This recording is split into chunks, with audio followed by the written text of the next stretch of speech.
चलिए सभी बच्चों को मात नर्मदे, जय हिंद जय भारत। Welcome back. हमारा फिजिक्स का आज थर्ड लेक्चर है। आपके लिए खुशखबरी ये है कि मैं अब फिजिक्स रेगुलर करने वाला हूँ, सिर्फ स्कूल जब तक स्कूल खुल रहे हैं तब तक, ताकि हम स्कूल के बराबर पहुंच जाएं। क्योंकि स्कूल के बराबर अभी हमारे एग्जाम्स आएंगे प्यारे बच्चों। एग्जाम में मुझे अब चाहिए कि आप बहुत अच्छा स्कोर करें, अच्छे मार्क्स लेके आए। ठीक है, जैसे जैसे मैं टॉपिक पढ़ाता जाता हूँ आप एनसीईआरटी चेक करते जाइएगा। जैसे अभी एक टॉपिक पीछे हमारा रह गया, that is conservation of charge. अगर आपने एनसीईआरटी में देखा होगा, आपको एक पैराग्राफ मिलेगा कंजर्वेशन ऑफ चार्ज। ठीक है, आज वो भी आपको कराऊंगा, लेकिन स्टार्ट कर रहे हैं कूलम्स लॉ से। कूलम्स लॉ का बेसिक आज मैं स्टार्ट करूंगा और आपको बहुत सारी चीजों के बारे में बताऊंगा। आज आपको मैं डाई इलेक्ट्रिक कांस्टेंट के बारे में बताने वाला हूं। आज आपको मैं एप्सिलॉन के बारे में बताने वाला हूं। आपने देखा होगा, जब भी आप देखते हैं एप्सिलॉन नॉट नॉट नॉट, लोग बोलने लगते हैं, बुक्स में लिखा रहता है, लेकिन ये होता क्या है? आइए लेट्स स्टार्ट बात करते हैं। तो चलिए, टॉपिक का नाम पहले तो प्यारे बच्चों आप सबको बता देता हूं, आपको लिखना कैसे। ठीक है, जो बच्चों सिर्फ जो प्यारे बच्चे सिर्फ बोर्ड एग्जाम्स के लिए पढ़ रहे हैं, सिर्फ उनका उनका कोई कई ऐसे होते हैं जिनको सिर्फ बोर्ड के लिए पढ़ना है, तो उनको एक सजेशन दूंगा, नोट्स साथ में बना के मेरे को खटाखट आप भेजते जाइएगा, तो मुझे समझ आ जाएगा आप किस तरीके से और तैयारी कर रहे हैं। और जो जेडब्ल्यू के लिए पढ़ रहे हैं, आपको डिफरेंट डिफरेंट टाइप के क्वेश्चंस भी करने पड़ेंगे। आइए तो मैं आपको कराऊंगा कूलम्स लॉ। ये क्या है आपको पता है? कूलम चार्ज का एसआई यूनिट होता है, ये सब तो आपको पता है। अब मैं सड़ी बड़ी चीजें आपसे बात नहीं करूंगा प्यारे बच्चों, बात करते हैं। कूलम्स लॉ हमको ये बताता है कि चार्जेस एक दूसरे से कैसे इंटरैक्ट करते हैं। चार्जेस एक दूसरे से कैसे इंटरैक्ट करते हैं। इंटरैक्शन ऑफ चार्जेस मतलब एक दूसरे के प्रति कैसी भावना रखते हैं वो चार्जेस, ये बताएगा चार्जेस एक दूसरे से कैसे इंटरैक्ट करते हैं। पॉजिटिव चार्ज नेगेटिव की तरफ भागता है, पॉजिटिव पॉजिटिव को दूर भगाता है, नेगेटिव नेगेटिव से दूर भागता है। तो यही कूलम ने बताया, कूलम्स लॉ। कूलम्स लॉ कहता है कि चार्जेस, एक हम ये पढ़ने जाएंगे कि दो चार्जेस एक दूसरे से कैसे बच्चों क्या इंटरैक्ट करते हैं। चार्जेस एक दूसरे से कैसे इंटरैक्ट करते हैं। आइए तो हिंदी में बात करेंगे, फिर हम इंग्लिश में बात करेंगे। मान लीजिए आपके पास दो पॉइंट चार्ज है, ये है प्लस Q1 चार्ज, ठीक है, और ये है प्लस Q2 चार्ज। अब भैया बताओ वेस्ट, ये जो आपने एक वर्ड बोला, उस वर्ड का मतलब तो बताइए। पॉइंट चार्जेस, आप इस वर्ड का मतलब तो बताइए। पॉइंट चार्जेस, भैया ये पॉइंट चार्जेस वर्ड का मतलब क्या होता है? आप पॉइंट चार्जेस देखो, पॉइंट पॉइंट चार्जेस क्या होते हैं, पहले पॉइंट चार्जेस पढ़ने से पहले पॉइंट ऑब्जेक्ट्स देख लेते हैं। किन ऑब्जेक्ट को अपन पॉइंट ऑब्जेक्ट कंसिडर करते हैं। ठीक है बच्चों, ये कार है, आप देख रहे हो, ठीक है। अगर ये कार अगर ये कार थोड़ा डिस्टेंस चलेगी, ठीक है, थोड़ा डिस्टेंस मतलब चली, थोड़ी सी चली और रुक गई, तो ये आपको पॉइंट ऑब्जेक्ट नहीं दिखेगा। लेकिन अगर यही कार जबलपुर से कटनी जाएगी, तो फिर आप डिस्टेंस क्या होगा, बढ़ेगा, तो आपको ये कार पॉइंट ऑब्जेक्ट अपीयर होगी। पॉइंट ऑब्जेक्ट, अगर आप शास्त्री ब्रिज या किसी ब्रिज पे खड़े, हमारे जबलपुर में शास्त्री ब्रिज है, अगर आप शास्त्री ब्रिज के ऊपर खड़े होके नीचे वाली ट्रेन को निकलता देखोगे, तो उंगली से ऐसे नाप लोगे उस ट्रेन को। क्यों? क्योंकि डिस्टेंस क्या है, बढ़ गया। अगर डिस्टेंस बढ़ता है किसी ऑब्जेक्ट का, तो वो ऑब्जेक्ट अपीयर करता है पॉइंट साइज ऑब्जेक्ट। कोई भी ऑब्जेक्ट पॉइंट साइज ऑब्जेक्ट तभी अपीयर करेगा। अपीयर इसलिए बोल रहा हूं ऐसा लगता है, कोई सही में छोटा नहीं हो जाता, कोई ऑब्जेक्ट छोटा नहीं हो जाता। अगर आप अभी जो मेरी क्लास में लाइव बैठे हैं, अगर आप मुझे नापेंगे तो आप ऐसे दो हाथ आपको लेने पड़ेंगे। नहीं, अभी तो आप ऐसे नाप लेंगे, लेकिन जैसे ही मैं आपके पास आता जाऊंगा, आपको ये क्या करना पड़ेगा, बढ़ाना पड़ेगा। तो मैं पॉइंट साइज नहीं रह जाऊंगा। डिस्टेंस अगर कम है तो समझ लीजिए object will never appear to be point size object. Distance अगर ज्यादा है then the object will appear to be a point size object. मान लीजिए ये एक ट्रेन का डब्बा है जो एक स्टेशन ए से स्टेशन बी जा रहा है।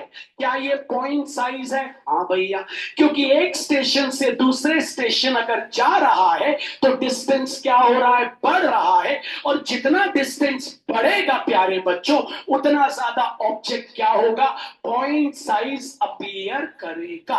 पॉइंट साइज ऑब्जेक्ट किस पे डिपेंड करते हैं, डिस्टेंस पे। डिस्टेंस बढ़ेगा then the object will appear to be point size. Distance घटेगा then the object will never appear to be the point size object. Simple. तो पॉइंट चार्जेस का मतलब ये है भैया, ये चार्जेस बहुत दूर दूर हैं। ये चार्जेस कहाँ हैं, बहुत दूर दूर हैं। कूलम्स लॉ समझने जा रहे हैं प्यारे बच्चों, ठीक है। कूलम्स लॉ ये कहता है, ओके, पहली चीज तो ये चार्जेस बहुत एक दूसरे से दूर दूर है। कूलम्स लॉ क्या बताता है, कूलम्स लॉ ये बताता है कि चार्जेस आपस में कैसे इंटरैक्ट करते हैं। ओके भैया, दोनों पॉजिटिव ले लिए, आप एक पॉजिटिव एक नेगेटिव ले लीजिए, आप दोनों नेगेटिव ले लीजिए, आपके ऊपर है, मन लगा के ध्यान दीजिए। ओके, तो कूलम्स लॉ कहता है भैया, मान लो आपके पास 2 पॉइंट चार्ज हैं Q1 और Q2, और दोनों पॉइंट चार्ज के बीच का जो डिस्टेंस है वो है R। ठीक है, पॉइंट चार्ज इसलिए बोल रहे हैं क्योंकि दोनों एक दूसरे से बहुत बहुत बहुत दूर रखे। पास भी रख सकते हैं, पास भी रख दीजिए आप, कोई दिक्कत नहीं, फिर आप ये पॉइंट चार्ज वर्ड यूज नहीं कर सकते, याद रखना।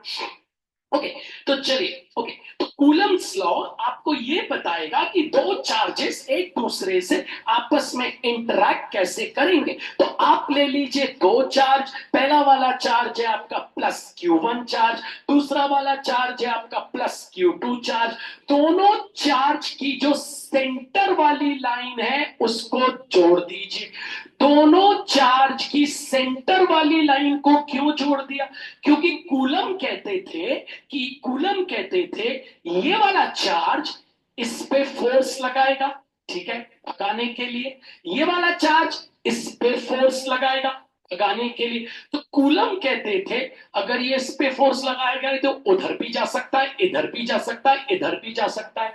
तो कूलम ने बोला नहीं, जब हम इन दोनों की सेंटर लाइन को अगर ज्वाइन करते हैं तो अगर Q1 इस पे फोर्स लगाएगा तो ये उधर भागेगा, और Q2 जब इस पे फोर्स लगाएगा तो ये इसी लाइन के अलोंग भागेगा, ये उधर इधर इधर नहीं। याद रखना, जब Q1 Q2 पे फोर्स लगाएगा then the Q2 will move along the line joining the center। ये बात आपको दिमाग में रखनी, इसीलिए इनके दोनों सेंटर को आपको ज्वाइन करना है। और कूलम ये कहते थे कि जब ये इस पे ताकत लगाता है या ये इस पे ताकत लगाता है तो वो ताकत, याद रखना, हमेशा लगती है अलोंग द सेंटर। याद रखना, along the line joining the centre. याद रखना, एक्स, ये जो ताकत इन पे लग रही है ये कैसे लगेगी, along the line joining the centre. ठीक है ना, along the line joining the centre. तो ये बात भी कूलम जी ने बोली थी। तो पहली चीज कूलम ने क्या बोली थी, पहली चीज कूलम ने बोली कि 2 पॉइंट चार्जेस ले लीजिए, प्लस Q1 प्लस Q2, दोनों के बीच का डिस्टेंस हो गया R। ठीक है, दोनों के सेंटर से एक लाइन ज्वाइन कर दीजिए, तो Q1 Q2 पे ताकत लगाएगा, Q2 Q1 पे ताकत लगाएगा। ठीक है, और ये ताकत हमेशा किसके अलोंग लगेगी, याद रखना, the line joining the centre. That means force acts along the force, ताकत मतलब force, force act along the line joining the center of two charges। तो ये पॉइंट लिख देता हूं, उन्होंने बोला था कि acts force acts along the line joining center of two charges। Force acts along line joining center of two charges। अच्छा भैया ये सब क्यों बोर्ड्स में बहुत जरूरी है थ्योरी लिखना? अभी तो हम थ्योरी बना ही नहीं रहे, अभी तो हम आपको हिंदी में समझा रहे हैं। ओके, तो भैया आपने देखा Q2 ने इस पे चार्ज लगाया, तो इसको हम बोल देते F12। F12 का मतलब ये बॉडी 1 है, ये बॉडी 2। इसको F12 को प्रोनाउंस करते आना चाहिए। Force, force acting on one, force acting on one applied by two, force acting on one applied, या ऐसे force on one by two। अब एक्टिंग फैक्टिंग ना लिखो तो ये भी डायरेक्ट लिख दो, अच्छी थोड़ी अंग्रेजी बना लो, अंग्रेज बन जाओ तो एक्टिंग वर्ड लिख लो, और नहीं बनना तो फिर सिंपल बोल दो भैया force on one by two, force on one by two. तो भैया इसने इस पे ताकत लगाई तो ये उधर भागा, इसने इस पे ताकत लगाई तो ये उधर भागा, ये क्या हो गया? Force on two by one, ये हो गया force on one by two. और ये फोर्स हमेशा किसके अलोंग लगेगा बच्चों? फोर्स हमेशा line joining the centre of two charges के अलोंग लगेगा, line joining the centre of two charges. Coulomb कहते थे ये जो फोर्स है, ताकत इन लोग लगा रहे हैं, ये फोर्स डायरेक्टली प्रोपोर्शनल रहेगा प्रोडक्ट ऑफ देयर चार्जेस। मतलब भैया, मतलब जितने बड़े बड़े चार्जेस होंगे, अगर बहुत बड़े बड़े चार्जेस हैं तो फोर्स और ज्यादा लगेगा, ठीक है। अगर चार्जेस छोटे छोटे हैं तो फोर्स कम कम लगाएंगे। मान लीजिए बहुत ही छोटे छोटे चार्ज हैं, थोड़ा थोड़ा फोर्स लगाएंगे। आप उदाहरण ले लीजिए, दो मैग्नेट ले लीजिए, एक मैग्नेट बड़ा, एक और बड़ा, तो दोनों क्या होंगे एक दूसरे, अगर आप उनके पोल्स को अपने हिसाब से रखेंगे, अट्रैक्ट वाले रखेंगे तो वो चिपक जाएंगे, है ना। और अगर दो छोटे छोटे लेंगे तो उनको चिपकने में टाइम लगेगा। तो याद रखिए, कूलम कहते थे ये जो फोर्स है ये डायरेक्टली प्रोपोर्शनल है चार्जेस के प्रोडक्ट के। चार्जेस के प्रोडक्ट के मतलब अगर आप ज्यादा चार्जेस रखेंगे तो फोर्स ऑफ ये फोर्स भी क्या हो जाएगा? बढ़ जाएगा। अगर आप चार्जेस का साइज कम कर देंगे तो फोर्स भी क्या हो जाएगा? कम हो जाएगा। तो ये भी वो कहते थे। क्या क्या ये कह रहे हैं ये समझिएगा, ठीक है। और ये बात को समझिए, बहुत अच्छे से समझिएगा, इसमें बहुत सारे लिमिटेशन भी आएंगे। ये जो दो चार्जेस हैं, ये दोनों जो आपके चार्जेस हैं, ये दोनों जो आप चार्जेस देख रहे हो, ये प्लस Q1 प्लस Q2, दोनों का मैग्नीट्यूड भी सेम है, ठीक है। दोनों का साइज भी सेम रखना है हमको, ये बात ध्यान रखनी है, ठीक है। तो आइए कूलम्स लॉ। तो भैया कूलम्स लॉ क्या क्या बता रहा है हमें? एक चार्ज दूसरे चार्ज से इंटरैक्ट कैसे करता है, उससे बातें कैसे करता है, उसको मारता है, उससे प्यार करता है, क्या करता है? एक चार्ज दूसरे चार्ज से इंटरैक्ट कैसे करता है? तो उसके लिए हमारे जो कूलम सर थे, उन्होंने दो पॉइंट चार्जेस लिए, Q1 और Q2, दोनों के बीच का डिस्टेंस हमने ले लिया R, और दोनों के सेंटर को ज्वाइन कर दिया, क्योंकि ये Q2 जब Q1 पे ताकत लगाएगा तो ये ताकत हमेशा along the line joining the centre लगेगी, और F12 कहलाएगा force acting on one by two, और F21 कहलाएगा force acting on two by one.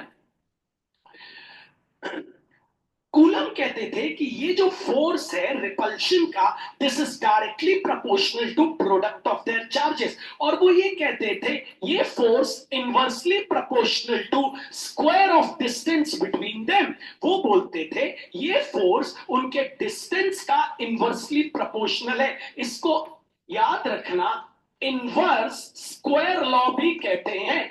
Inverse square law मतलब भैया वो बोलते थे डिस्टेंस, बहुत इंपॉर्टेंट बात है बच्चों, ये न्यूमेरिकल में काम आती। वो बोलते थे डिस्टेंस जितना कम करोगे फोर्स उतना बढ़ जाएगा, डिस्टेंस कम करोगे फोर्स बढ़ जाएगा, डिस्टेंस बढ़ाओगे फोर्स कम हो जाएगा, डिस्टेंस कम करोगे फोर्स बढ़ जाएगा। फोर्स काय का बढ़ जाएगा? एक दूसरे को मारने के लिए जो ये दोनों पागल है ना कि इसको मारने की कोशिश कर रही है इसको, ये फोर्स बढ़ जाएगा। तो अगर आप डिस्टेंस को कम करोगे तो फोर्स क्या हो जाएगा? बढ़ जाएगा, और डिस्टेंस को ज्यादा करोगे तो फोर्स क्या हो जाएगा? घट जाएगा। ठीक है, इसके बाद हम हमारे कूलम भैया ने क्या किया, ये जो हमारे कूलम भैया हैं उन्होंने इन दोनों इक्वेशन को कंबाइन कर दिया। Combining equation 1 and 2, combining equation 1 and 2, combine क्या होता है भैया, है ना? एडिंग सुना है हमने, सब्ट्रैक्टिंग सुना है हमने, कंबाइनिंग क्या है? जब भी कभी हम दो चीजों को कंबाइन करते हैं तो कॉमन चीज वैसे ही आ जाती है, F is directly proportional to, ऊपर आ गया Q1 into Q2 whole upon R square. अब प्रोपोर्शनैलिटी का साइन हटाया उन्होंने तो वो आ गया F इक्वल्स टू K। जब भी कभी प्रोपोर्शनैलिटी हटाते हैं तो कुछ ना कुछ कांस्टेंट आ जाता है, तो constant K into Q1 into Q2 whole upon R square. ये जो K है ये कांस्टेंट है बच्चों, यूनिवर्सल कांस्टेंट नहीं है, हमेशा का कांस्टेंट नहीं है। यूनिवर्सल कांस्टेंट कौन होता है? यूनिवर्सल कांस्टेंट जैसे capital letter G, capital letter G की value 6.67 to 10 to the power -11 newton metre square पर kg square, that is called the gravitational constant.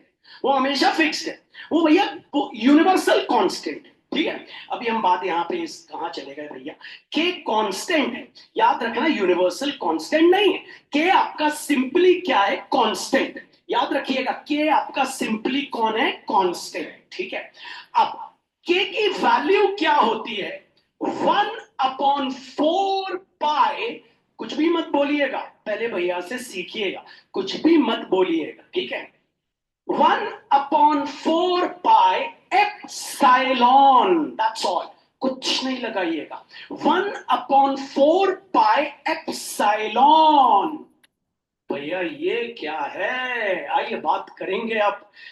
ये जो ये अभी अभी जो मैंने आपके सामने के की वैल्यू लिखी, आपने देखा होगा कई बुक्स में यहां नॉट लगा रहता है। अभी आपको कुछ नहीं करना, नॉट वॉट, पहले भैया से समझना है कि कांस्टेंट है और इसकी वैल्यू 1/4 पाई एप्सिलॉन, याद रखिएगा। ठीक है, तो भैया ये एप्सिलॉन को क्या कहते हैं? आइए, इस एप्सिलॉन को कहते हैं परमिटिविटी।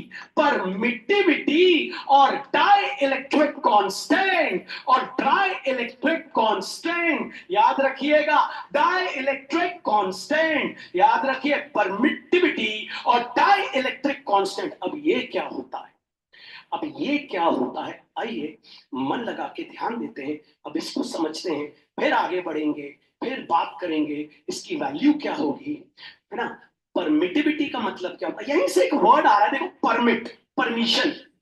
परमिट मतलब परमिशन, लेकिन ये बंदा इस अपने नाम के विपरीत, कुछ लोग होते हैं ना जो अपने नाम के विपरीत होते हैं, ठीक है, नाम के विपरीत। नाम बहुत अच्छा है लेकिन काम उल्टे हैं, ऐसे ये है। एप्सिलॉन नाम है इसका, परमिटिविटी मतलब इसको परमिट देना चाहिए लेकिन ये परमिट नहीं देता, नाम के विपरीत। ठीक, नाम है भैया, आपका नाम है संत। अब आपका नाम संत लेकिन आप रोज पी रहे, तो फिर अब काय के संत? नाम के विपरीत। तो जो नाम के विपरीत, काम के विपरीत, वो है हमारा परमिटिविटी, एप्सिलॉन। आइए बात करेंगे इसके बारे में, थोड़ा सा वापस शुरू से आएंगे, फिर बात करेंगे, अब थोड़ा सा इंग्लिश में बनाएंगे, फिर कैसे इंग्लिश में बनाएंगे, देन हम epsilon, permittivity, dielectric constant के बारे में बात करेंगे, बहुत जबरदस्त बात करेंगे। आइए तो बच्चों थोड़ा सा इंग्लिश में बनाना सीखते हैं, ठीक है? स्टेट कूलम्स लॉ एग्जाम में आ गया तो क्या करे भैया, एग्जाम में आ गया तो बोर्ड के टीचर को एक अच्छा आंसर चाहिए, स्टेट कूलम्स लॉ। ठीक, ओके, तो स्टार्ट करते हैं answer. Let us consider 2 point charges Q1 and Q2. Let us consider 2 point charges Q1 and Q2 r which are at a distance of r units, which are metre kilometre centimetre मत लिख देना, r unit बोल देना। Okay, state Coulomb's law. Let us consider two charges Q1 and Q2 which are at a distance of r units. Let the charge Q1 is the number 1 charge and charge Q2 is number 2 charge. ठीक है, Q1 will apply force on Q2. Q2 will apply force on Q1 and Q1 will apply force on Q2. But that force will always act along the lines joining their center. That force will act along, that force will act along, that force will act along the line joining center of two charges। ये लिखना बहुत compulsory है। आइए बात करते हैं state Coulomb's law. Let us consider two charges Q1 and Q2, और दोनों हमने पॉजिटिव चार्ज ले लिए हैं, है ना भैया, नेगेटिव भी ले सकते हैं आपके ऊपर। Let us consider two charges Q1 and Q2, ठीक है। Let us consider 2 point charges Q1 and Q2 which are at a distance of r units, ठीक है। Okay, let the charge Q1 will be is the charge number 1 and charge Q2 is the charge number 2. The force applied by charge Q2 on Q1 is F12, that is force on 1 by 2. The force applied by charge Q1 on Q2 is given by F21, that is force on 2 by 1. This force will always act along the line joining the center of two charges. एक चीज इतना सा चित्र बना के लिखनी है और खुद से लिखनी है। ये लाइन तो ठीक है भैया ने लिख दी, लेकिन ये लाइन भी खुद बना सकते हैं। सेंटर की लाइन जोड़ो भैया, ये जो ताकत लगाएंगे किसके अलोंग लगाएंगे, उनके centre. The force will act along the line joining the centre of two charges. Remember बच्चों, क्या होता है फिजिक्स, बटन दबाया बल्ब जल गया, ये होता है फिजिक्स। इसी प्रकार डायग्राम बनाया और सारी थ्योरी आ गई, ये होता है फिजिक्स। एक चित्र बना लो और सारी थ्योरी आ जाए, ये होता है फिजिक्स। आइए बात करते हैं। आइए state Coulomb's law. Let us consider two charges Q1 and Q2 which are at a distance of r units. Let Q1 charge is the number 1 charge and Q2 charge is the number 2 charge. ठीक है, the force of charge Q2 on Q1 is given by F12, that is force on 1 by 2, and the force of Q1 on Q2 is given by F21, that is force on 2 by 1. This force will always act along the line joining their center. Therefore, this force is directly proportional to product of their charges, equation number 1, and this force is inversely proportional to square of distance between them. English में भी लिख रहे हैं, equation number 2. This is also known as inverse square law. This is also known as inverse square law. This is also known as inverse square law. Combining equation 1 and 2, आइए दोनों equation को आप कर रहे हैं कंबाइन।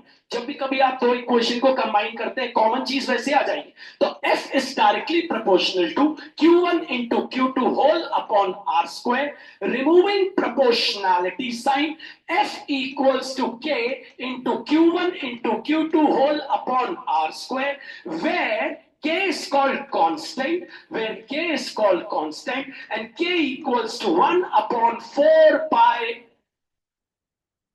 ठीक है, और याद रखिए अब शुरू होता है। तो k is just a constant and the value of k is 1/4 by epsilon. Remember, epsilon, ठीक है, 1/4 by epsilon. Now what is this epsilon? अब वो टीचर को समझाएंगे, और जैसे जैसे समझाएंगे वैसे वैसे आपको भी मजा आएगा। लेकिन एक बार और कूलम्स लॉ देखें ताकि आप लिख पाए। आंसर खत्म नहीं हुआ, आंसर तो भी शुरू हुआ है। 5 मार्क्स का आ रहा है, टीचर बहुत सारी चीजें मांगेगी, समझने की बात करिएगा।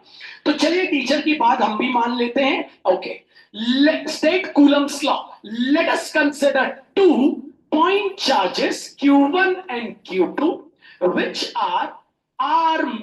which are at a distance of r units. The force applied by charge Q1 on Q2 is given by F12, that is force on 1 by 2, and the force applied by Q1 on Q2 is given by F21, that is force on 2 by 1. This force will always act along the line joining the center of the two charges. This force will always act along the line joining the center of two charges. This force is directly proportional to product of the charges. This force is inversely proportional to square of distance between them. प्यारे बच्चों, combining equation 1 and 2, ठीक है, we'll get force is directly proportional to Q1 Q2 all upon R square. Removing the proportionality sign, force equals to K Q1 Q2 upon R square, where K is called constant and the value of K is 1/4 by epsilon. ठीक है, मैं इसको epsilon pronounce करना चाहिए, वैसे लोग epsilon कहते हैं। आइए बढ़ते हैं आगे, बातें कम करते हैं। भैया ये एप्सिलॉन क्या है? आइए, बहुत बहुत ठीक है, मन लगा के ध्यान देना, ये होता है जबरदस्त टॉपिक है आपके लिए। भैया इस एप्सिलॉन को हम कहते हैं परमिटिविटी। परमिटिविटी, परमिटिविटी और डाई इलेक्ट्रिक कॉन्स्टेंट। परमिटिविटी और डाई इलेक्ट्रिक कॉन्स्टेंट, ये होता क्या है भैया? आइए मन लगा के ध्यान दीजिएगा, थोड़ी सी भैया की बात समझने की कोशिश करिए। बच्चों आपको पता है ये के की वैल्यू थी, हमने डाल दी, ठीक है। अब ये जो परमिटिविटी है या डाइलेक्ट्रिक कांस्टेंट है या एप्सिलॉन, ये एक मीडियम का होता है। मीडियम, मीडियम मतलब जैसे आपने दोनों चार्ज को एयर में रखा, जैसे आपने दोनों चार्ज को ऑयल में डाल दिया, जैसे आपने दोनों चार्ज को अल्कोहल में डाल दिया, तो ये जो एप्सिलॉन है ना, ये उस एयर का होगा, उस ऑयल का होगा, उस अल्कोहल का होगा। लेकिन होगा क्या बच्चों, ये जो एप्सिलॉन है ना, आप देखना ये क्या करेगा, ये एक मीडियम का होता है, ये कोशिश ये करता है कि जाके जो Q1 Q2 के बीच का जो फोर्स है ना, उसको, इनके बीच में जो फोर्स लग रहा है ना, उस फोर्स को वो क्या कर दे, डिक्रीज कर दे।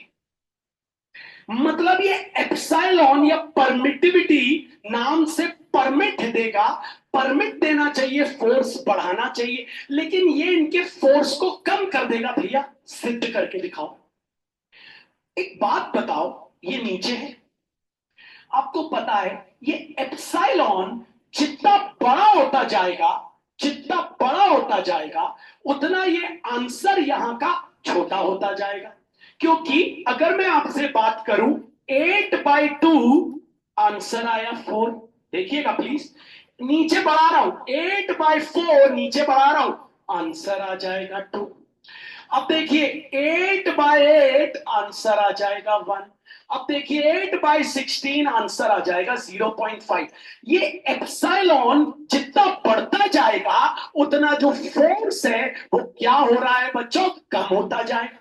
मतलब इसका काम तो उल्टा ही हो गया। ये एप्सिलॉन या परमिटिविटी या डाइलेक्ट्रिक कांस्टेंट एक मीडियम का होता है, और ये क्या करता है, ये जो Q1 और Q2 है उनके बीच के फोर्स को डिक्रीज करने की, कम करने की कोशिश करता है। नाम है इसका संत, काम कर रहा है पी रहा है भैया। परमिट, इसका नाम परमिटिविटी है तो इसको परमिट देना चाहिए। जाओ भैया, जाओ भैया पार्टिकल्स। अब जैसे वाटर है, अब वाटर का एप्सिलॉन, वाटर क्या बोलेगा, वाटर बोलेगा भैया जाओ यार पार्टिकल्स, जाओ यार Q1 Q2 के बीच के फोर्स को क्या कर दो, कम कर दो। तो एप्सिलॉन और परमिटिविटी जितना ज्यादा होगा किसी मीडियम का, एप्सिलॉन परमिटिविटी या डाइलेक्ट्रिक कांस्टेंट अगर जितना बड़ा होगा उतना Q1 और Q2 के बीच में फोर्स क्या हो जाएगा, कम हो जाएगा। तो कोई आपसे पूछे पूछे भैया एप्सिलॉन क्या है, भैया कोई आपसे पूछे जवाब देना, ये एप्सिलॉन या परमिटिविटी या डाई इलेक्ट्रिक कांस्टेंट क्या है, तो आप बोलोगे भैया एप्सिलॉन या परमिटिविटी या डाई इलेक्ट्रिक कांस्टेंट एक मीडियम की प्रॉपर्टी होती है, एक मीडियम की प्रॉपर्टी होती है, एक मीडियम की क्या होती है, प्रॉपर्टी होती है। और एक प्रॉपर्टी है मीडियम की, उसके पास एक प्रॉपर्टी है, किसके पास बच्चों, ठीक है, मीडियम की प्रॉपर्टी, जिस प्रॉपर्टी से वो क्या करती है, जो Q1 और Q2 है उनके बीच में, जो चार्जेस के बीच में जो फोर्स है उसको क्या कर देती है, डिक्रीज। यही है परमिटिविटी। हर किसी की परमिटिविटी अलग होती है, हर मीडियम।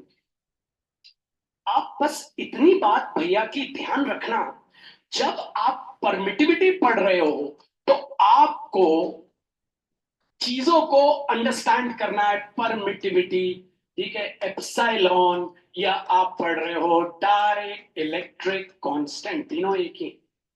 तो भैया परमिटिविटी क्या है, वापस चलते हैं और आगे के की वैल्यू डाल दे रहा हूं, 1/4 पाई एप्सिलॉन और Q1 Q2/R। तो भैया व्हाट इज परमिटिविटी, आपको पहले बताना है। भैया परमिटिविटी का मतलब होता है एक, पहले तो परमिटिविटी या डाइलेक्ट्रिक कांस्टेंट, ठीक है, पानी का सबसे ज्यादा होता है डाइलेक्ट्रिक कांस्टेंट, तभी तो पानी के अंदर कोई भी चीज डालो वो उसको तोड़ देती है। पानी कुछ जोड़ता है क्या, नहीं ना।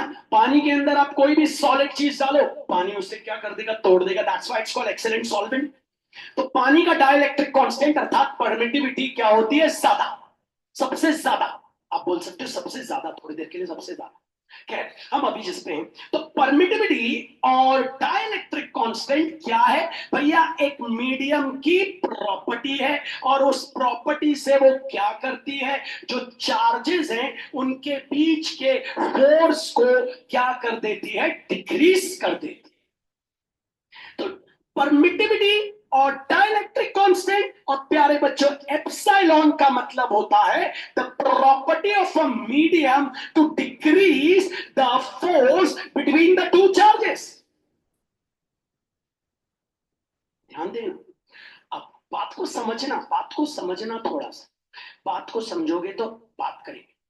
अब बच्चों ये जो परमिटिविटी है और एप्सिलॉन है और डाइलेक्ट्रिक कांस्टेंट, अगर हम बात करें ये एयर का, वैक्यूम का और फ्री स्पेस की बताओ, तो याद रखना बच्चों, यहां पे हम इसको फिर नॉट से रिप्रेजेंट करते हैं।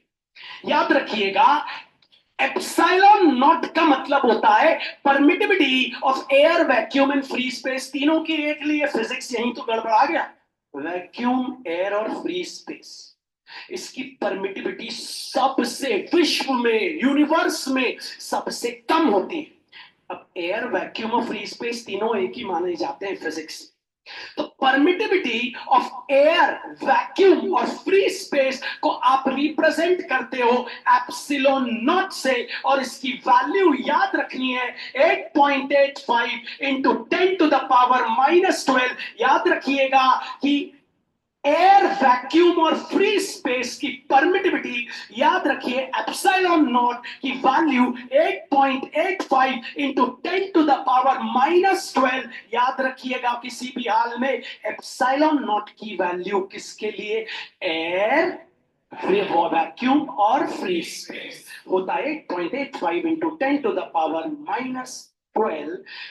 ध्यान दीजिएगा, Coulomb square upon newton metre square. ये इसको और प्रॉपरली लिख देता हूं, Coulomb square upon newton into metre square. बच्चों अब देखो, ये बहुत छोटी वैल्यू है, देखो 10 टू द पावर में बहुत छोटी है।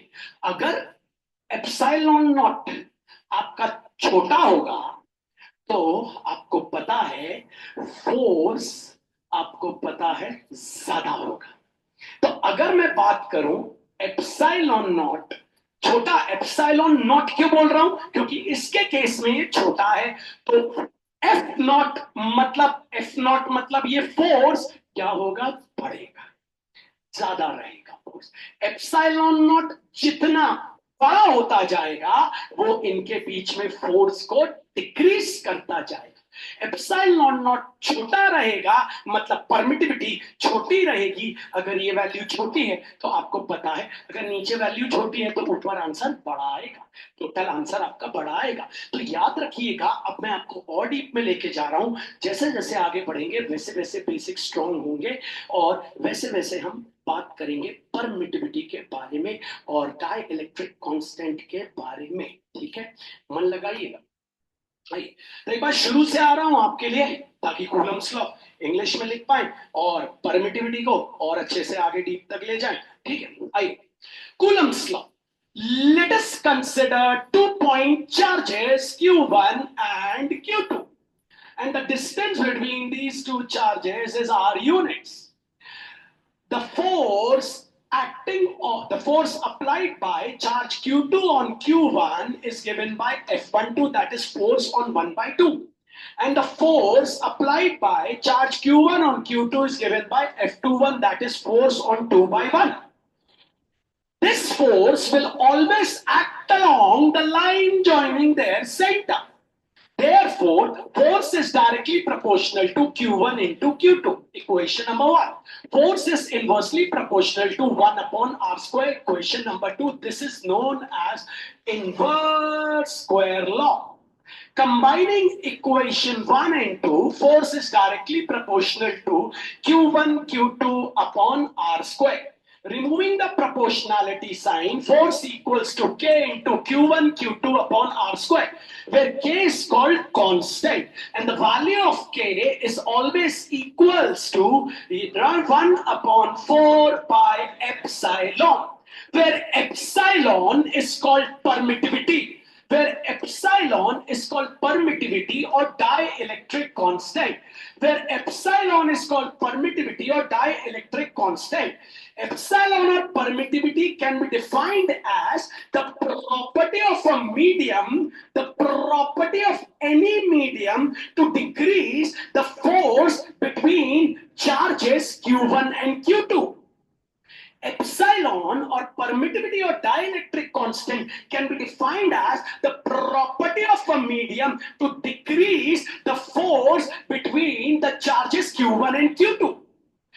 For air, free space and vacuum, permittivity is called epsilon naught, where epsilon naught equals to 8.85 into 10 to the power -12 coulomb square whole upon Newton into meter square. This means that in free space or vacuum, in free space or vacuum, in free space or vacuum, the value of epsilon naught is very, very small. And if the value of epsilon naught is small, then the value of F naught, that is force, will be larger. आगे बढ़ते हैं। अब ये तो हमने बात कर ली, किसकी बात कर ली, फ्री स्पेस, वैक्यूम या एयर की। अब अदर देन दैट भैया कोई और मटेरियल की भी तो होगी है क्या permittivity.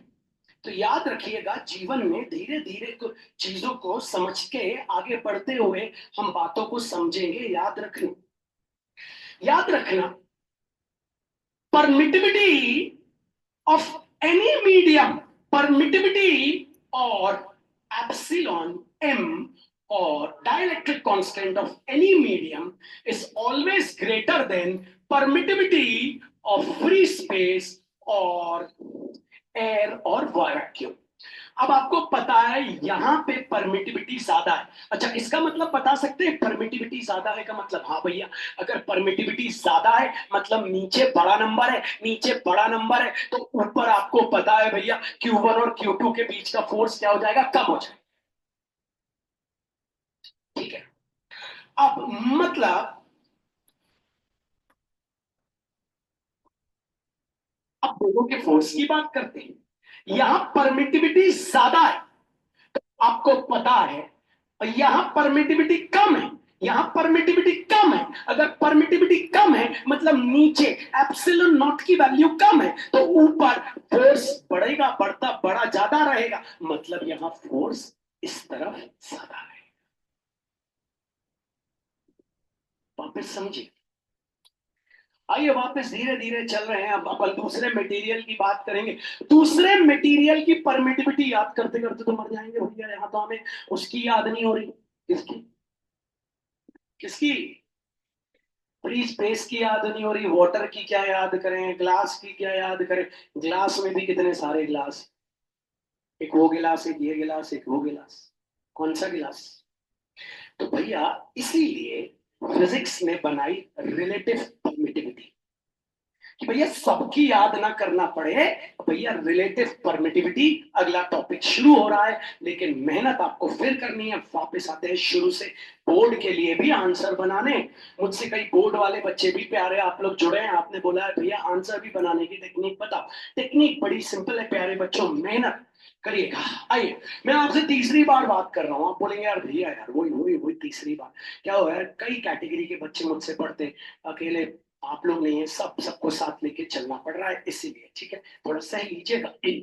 Let us consider two charges Q1 and Q2. I'm very sorry. Let us consider two positive point charges Q1 and Q2, which are at a distance of R unit.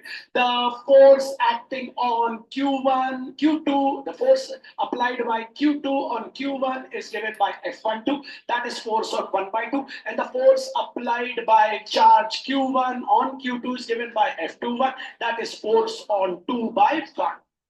This force will always act along the line joining the center of the two charges. Therefore, force is directly proportional to Q1 into Q2, equation number 2. Force is inversely proportional to 1 upon R square, equation number 2. Combining equation 1 and 2, force is directly proportional to Q1 into Q2 upon R square. Removing the proportionality sign, force equals to K into Q1 into Q2 whole upon R square, where K equals to constant, not a universal constant. The value of K is 1 upon 4 pi epsilon, where epsilon is called permittivity,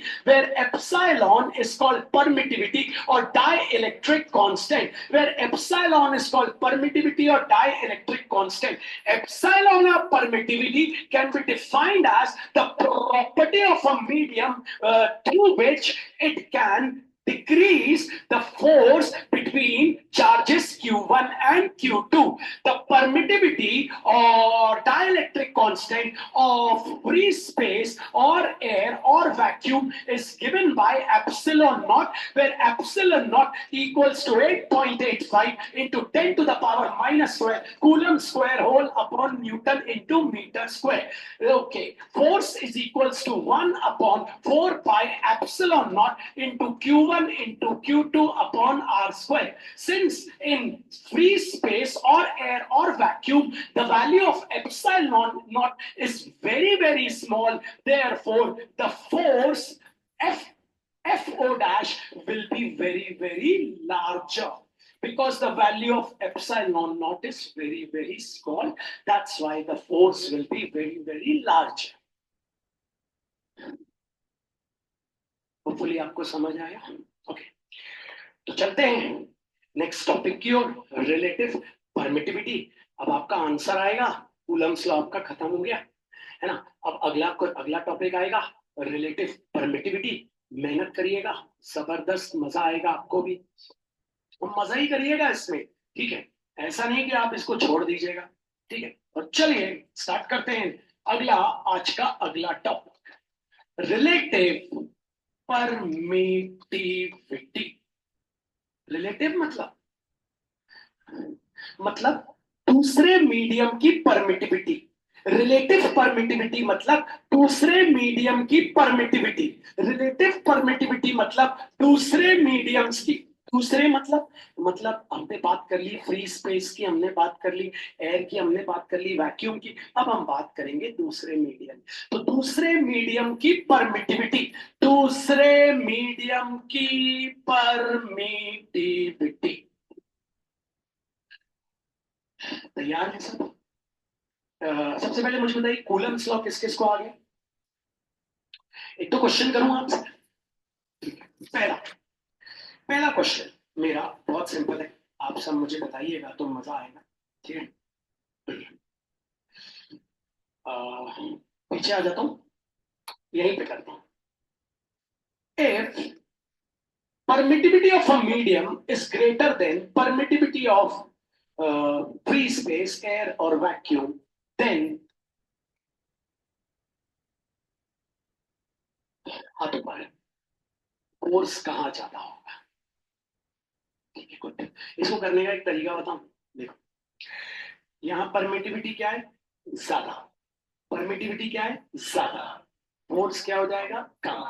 permittivity क्या है, कम। Force क्या हो जाएगा, ज्यादा। नहीं आया समझ में? इस तरीके से आप कर सकते हैं।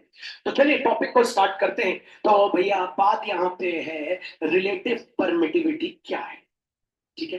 रिलेटिव परमिटिविटी मतलब भैया दूसरे मीडियम्स की परमिटिविटी। तो याद रखिए, मन लगा के, ठीक है, ठीक, ठीक।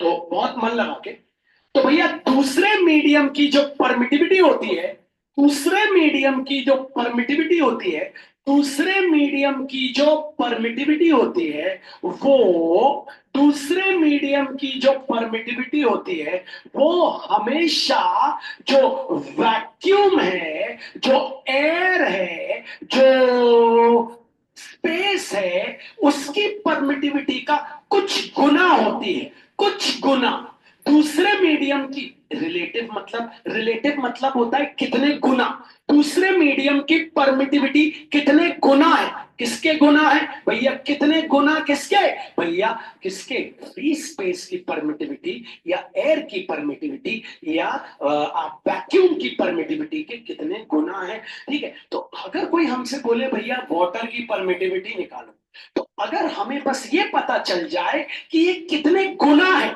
किसके कितने गुना है, 8.85 into 10 to the power - 12 coulomb square upon Newton पर मीटर, इसके कितने गुना है, बस ये पता चल जाए तो हमें वाटर की परमिटिविटी मिल जाएगी।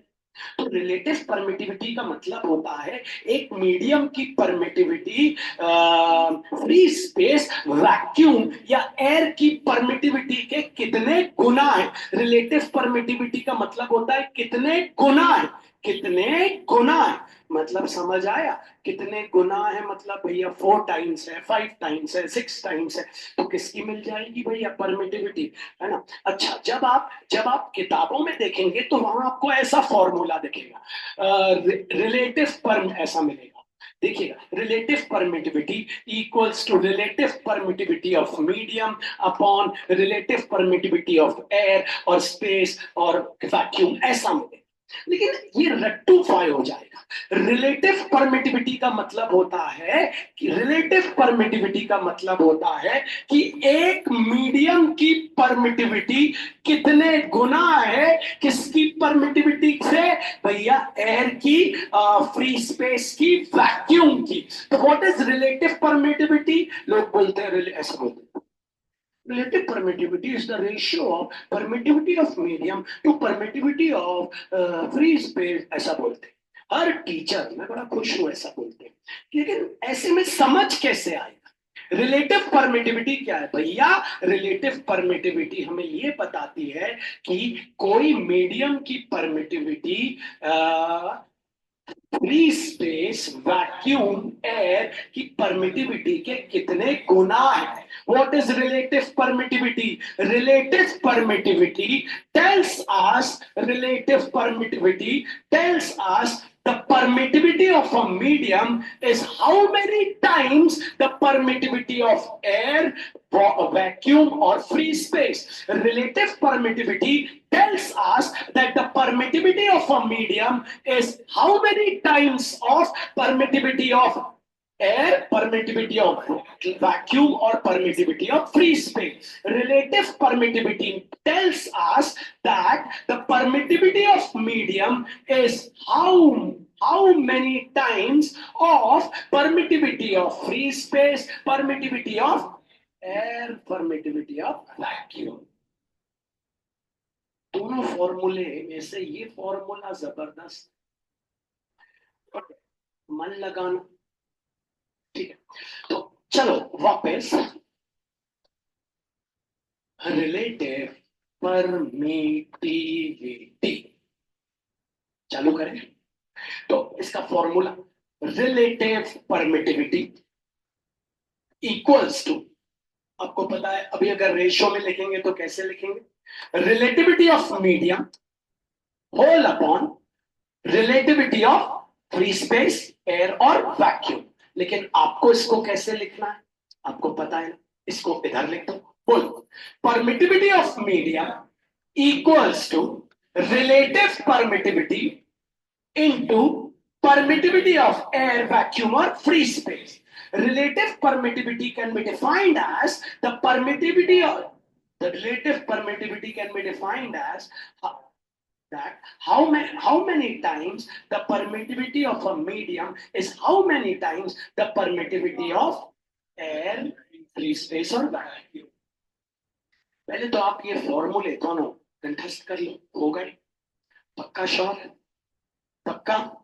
सच बोलो। तो अगर मैं आपसे पूछूं व्हाट इज रिलेटिव परमिटिविटी, तो relative permittivity equals to permittivity of medium whole upon permittivity of air, vacuum और free space. Relative permittivity equals to permittivity of a medium whole upon permittivity of air, vacuum और free space. Relative permittivity equals to permittivity of medium whole upon permittivity of air, vacuum और free space.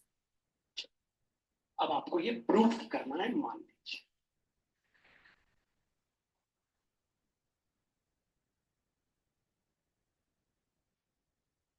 और मैंने आपसे पूछ लिया चलो ये prove करो।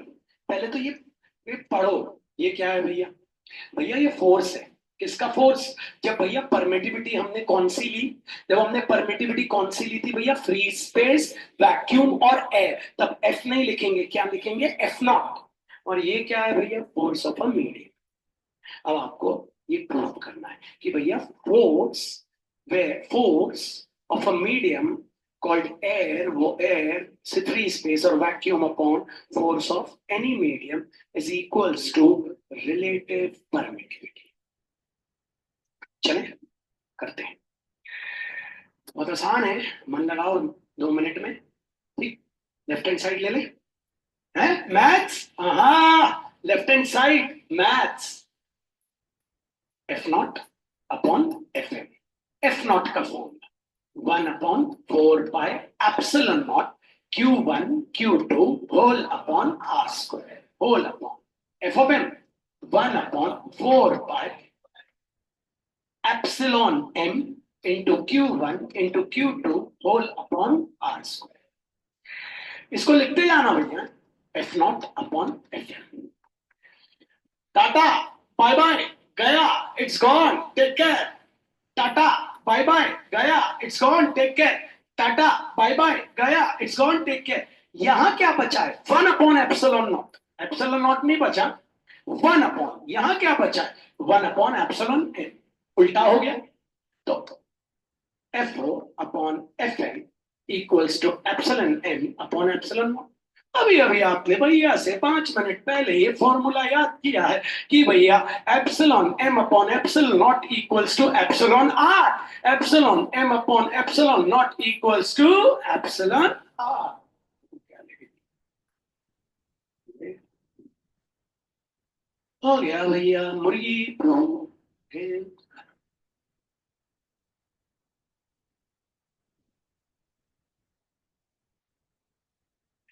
अब अगली क्लास में देखेंगे इसको। अगली क्लास में और थोड़े मजेदार टॉपिक करेंगे और बात करेंगे रिलेटेड परमिटिविटी की। थोड़ी सी लंबी क्लास लूंगा परसों की, 1.5 घंटे का लेक्चर लेंगे, ठीक है। आज ये लगता ही है। सभी को महात्मा नर्मदे और जय हिंद जय भारत, खुश रहिए, नर्मदे जय हो, माई की चिंता की पेन निकाल लीजिए।